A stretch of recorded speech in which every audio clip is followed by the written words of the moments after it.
Sir कैसे हैं आप? मैं तो बहुत बढ़िया हूँ। सर मैं अगले दिन जो 3 दिन का क्लास था 2 दिन अटेंड कर पाया। अच्छा। बीच में अटेंड नहीं कर पाया था। एक्चुअली मैं हम्म। सेल्स का जॉब करता हूँ तो उस दिन शाम को बाहर काम पे रहना था। मेडिकल डिपार्टमेंट मतलब मेडिकल रिप्रेजेंटेटिव का जॉब करता हूँ तो डॉक्टर के चेम्बर में ही पूरा शाम बीत गया, इसीलिए अटेंड नहीं कर पाया। तो रिकॉर्डिंग देखना पड़ेगा। तो 2 दिन में मैंने जो सीखा है वो जो पहले गिरती हुई मार्केट में जो ट्रेंड लाइन चैनल बना के अगर वो टॉप पे है या बॉटम पे है ये निकालना है। उसके बाद जो साइकिल है वो चेक करना है। ये सबसे बढ़िया लगा मुझे, जो ज्यादा कॉन्फिडेंस बिल्ड कर पाया कि एंट्री लेना है या फिर रुक जाना है इस बारे में। तो अगले दिन तो मैं अटेंड नहीं कर पाया था। तो हम्म। मतलब पूरे क्लास में जो मेजर इम्पेक्ट किया मेरे ट्रेडिंग में नॉलेज में वो यही बात है कि पहले गिरती हुई मार्केट में एक चैनल सेट करके देख लो कि वो टॉप पे है या बॉटम पे है। अगर बॉटम पे है तो एंट्री करने के चांसेस ज्यादा है क्योंकि ऊपर जा सकता है। अगर टॉप पे है तो उसको इग्नोर करना है। यही सबसे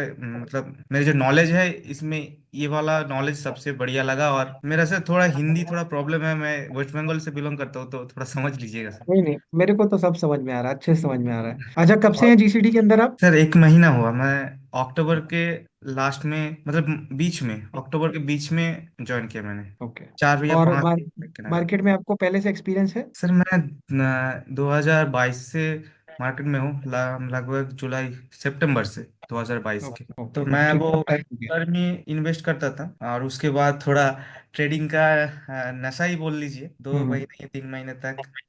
इस 2024 के अप्रैल मार्च से ही थोड़ा सा ट्रेडिंग का चस्का लग गया था। हम्म। तो उसमें थोड़ा नुकसान भी हुआ, लेकिन अ, भगवान की कृपा से छोटा मोटा ही हुआ। 20-25 हजार का ही हुआ, ज्यादा नहीं हुआ। मेरे पास 1 लाख का कैपिटल था तो मैं 10 हजार से ही ट्रेडिंग करता था और बाकी तो मेरा इन्वेस्टमेंट में था। तो उसी से 15-20 ही या फिर 25 हजार का ही नुकसान हुआ, ज्यादा नहीं हुआ भगवान की कृपा से। और सही रास्ते में आ गया मैं, तो धन्यवाद आपको सर। एक्चुअल में धन्यवाद मुझे आपका करना चाहिए कि आप सही डायरेक्शन में आए और मुझे मौका दिया, क्योंकि अगर आप ये मौका नहीं देते, सही सिस्टम के अंदर नहीं आते, तो मुझे भी कैसे पता चलता कि हाँ मैं कुछ अच्छा काम कर रहा हूँ। तो सर मेरा एक क्वेश्चन भी था सर आपसे। वो जी था जी। कि सर मैं जो सेल्स डिपार्टमेंट में काम करता हूँ तो उसमें महीना सैलरी लगभग 25 हजार का है। और हम्म। इसमें लॉन्ग टर्म में अगर देखा जाए तो सर ज़्यादा करियर अपॉर्चुनिटी नहीं है। अगर करियर अपॉर्चुनिटी की बात करना होगा तो फैमिली को सेक्रीफाइस करना होगा, क्योंकि सेल्स में बहुत प्रेशर होता है कंपनी का। अगर हम्म। मैं एक अच्छा करियर बनाना चाहता हूँ तो हम्म। उसके जॉब करने के साथ साथ अगर मैं ट्रेडिंग में ही भी फुल्ली फोकस्ड होके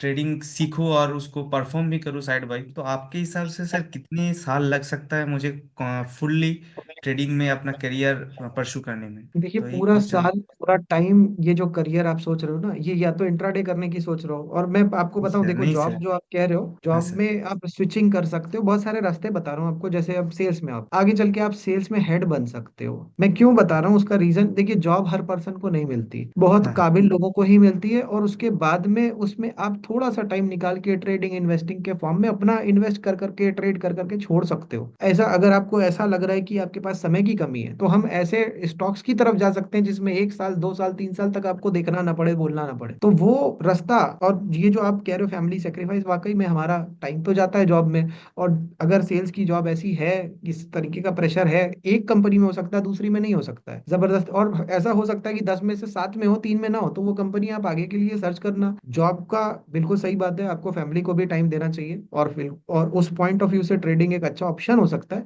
लेकिन ट्रेडिंग में फुल टाइम जाने की जरूरत है नहीं। ये हाँ बहुत सर। प्रॉब्लम वाली चीज है कि लोगों को मोटिवेट कर दिया जाता है, वो इंट्राडे ट्रेडिंग करो फुल टाइम, और जिनको इन्वेस्टिंग पॉइंट ऑफ व्यू वाला या लंबे टाइम की ट्रेडिंग करनी है, उनको तो जॉब के साथ में, बिजनेस के साथ में बड़े आराम से कर सकते हैं। तो बिल्कुल आप परेशान मत हो, ये जो आप कह रहे हो ना, ये हाँ टेम्पररी हाँ। सिचुएशन है। इसको बस धीरे से, आपको क्या करना है, आप एक ऐसी कंपनी में धीरे से मूव कर जाना जहाँ पे ज्यादा प्रेशर ना हो, ऑलरेडी सेट कंपनी हो। देखिए कभी कभी क्या होता है कि ऐसी कंपनी में या किसी ऐसे मैनेजर के अंडर में आप होते हो जो शायद थोड़ा सा डिफिकल्ट सिचुएशन वाला होता है, वहां पे समस्या एक आ सकती है। अदरवाइज मेरे सर हिसाब से, मतलब आप इसका रास्ता ट्रेडिंग में मत ढूंढो, मेरे हिसाब से फुल टाइम ट्रेडिंग में तो मत ढूंढो, ये बड़े नहीं सर, आराम से अभी आप। तो मैं मतलब इंस्टेंट ढूंढने की कोशिश नहीं कर रहा हूँ मैं।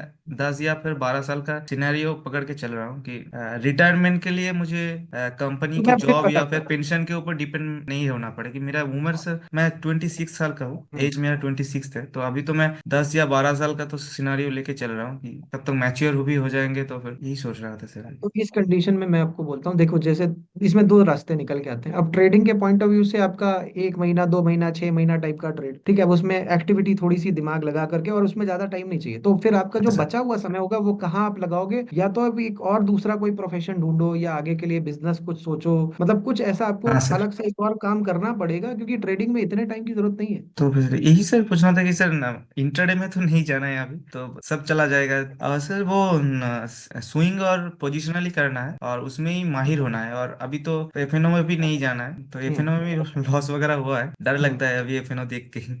देखिए, जिस तरफ प्रॉफिट हो रहा है उसी तरफ आप रहो। उसका थोड़ा एक लंबा ट्रैक रिकॉर्ड आपका बन जाए, उससे आपको ये उसी जो आपका ट्रैक हाँ रिकॉर्ड सर। बनेगा इसी इक्विटी वाले में ही, ऊपर नीचे ये जो मार्केट कर रही है इससे भी आपका एक एक्सपीरियंस बनेगा। वो हाँ सर। एक्सपीरियंस आपको फिर रेफर करने का रेफरेंस पॉइंट बन जाएगा। हमेशा आप उसको चेक कर पाओगे कि हाँ, मार्केट में एक टाइम है जहां पे मैंने लगातार प्रॉफिट बनाया है, कौन सा महीना है जहां पे मैंने ज्यादा प्रॉफिट बनाया है, वो सब आप कंपेयर कर पाओगे। फिर जब 2-4 साल का, 5 साल का डेटा हो चुका होगा, तो आप ज्यादा अच्छे से सोच पाओगे कि हाँ यार, मार्केट में करेक्शंस भी आए, उस टाइम पे मेरी क्या सिचुएशन हुई थी, मेरे हाँ सर। पास में जब मार्केट भाग रही थी तब मैंने कितना कमाया। ये सब एक डेटा पॉइंट बन जाएगा, उसके बेसिस पे आप शायद ज्यादा बेटर डिसीजन ले पाओगे। अभी मेरे हिसाब से बहुत अर्ली है। अभी आप 10 साल तो बड़े आराम से काम कर सकते हो। अभी 10 साल तो कुछ मत ऐसा सोचो, बस ट्रेडिंग में बेटर होने के बारे में सोचो। इन्वेस्टमेंट में और जितनी चीजें, मैं देखिए इसको बेटर करने का क्या तरीका है, जितनी चीजें सीखते जा रहे हो। अब जीसीडी में कुछ हम एक्स्ट्रा तो नहीं चार्ज कर रहे हैं, उसी के ही अंदर सब हाँ कुछ हाँ। सिखा, सीखते जाओ हाँ सर। सीखते जाओ, अपने को बेटर बनाते जाओ। टाइम है आपके पास में, अगर टाइम हाँ नहीं सर। है तो एक बात समझ में आती है, और यंग हो आप, बहुत कुछ कर सकते हो। ना सर, टाइम तो है, अभी टाइम नहीं है ये बोलना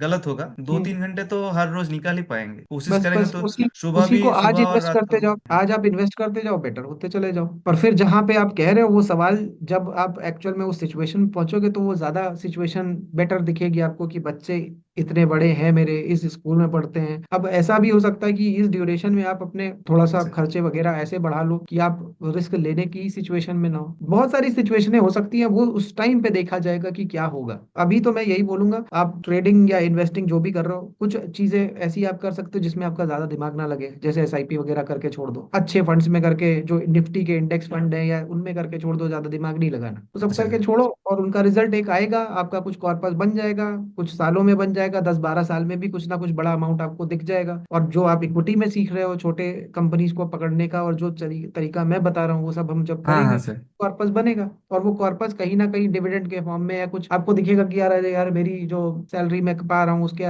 आराम से उसके बराबर कहीं अगर डिविडेंड ही अमाउंट आया जा रहा है, तो आपको भी लगेगा कि हाँ यार, 3-4 महीने में मेरे पास एक बार डिविडेंड भी आता है, वो भी अच्छा खासा आता है। तो ये धीरे धीरे करके आपका कॉन्फिडेंस बढ़ेगा, लेकिन ये तुरंत नहीं हो सकता। और हाँ अच्छी बात है कि आप अगले 10-12 साल की बात सोच रहे हो। हाँ सर, मेरी उम्र भी कम है, 10 12 साल, मतलब तब भी तो मैं जवान ही रहूंगा ना, 40 40 का ही होगा मैक्स टू मैक्स। बिल्कुल तो बिल्कुल। आपकी उम्र के ही हो जाऊंगा। अरे नहीं, मैं तो ज्यादा हूँ। देख के तो नहीं लगता देखिए, सर। इंसान को हमेशा अंदर से खुश रहेगा तो वो ज्यादा जवान रहेगा। तो अंदर से खुश रहने के लिए मार्केट में पैसा बर्बाद करने से बचना है, अपने पैसे को बचा के रखना है, खुशी खुद ही रहेगी। और जहां सर। हमसे गलतियां होती हैं और हम सिचुएशन में फंसते हैं, वहीं पे ही गड़बड़ होने लगती है।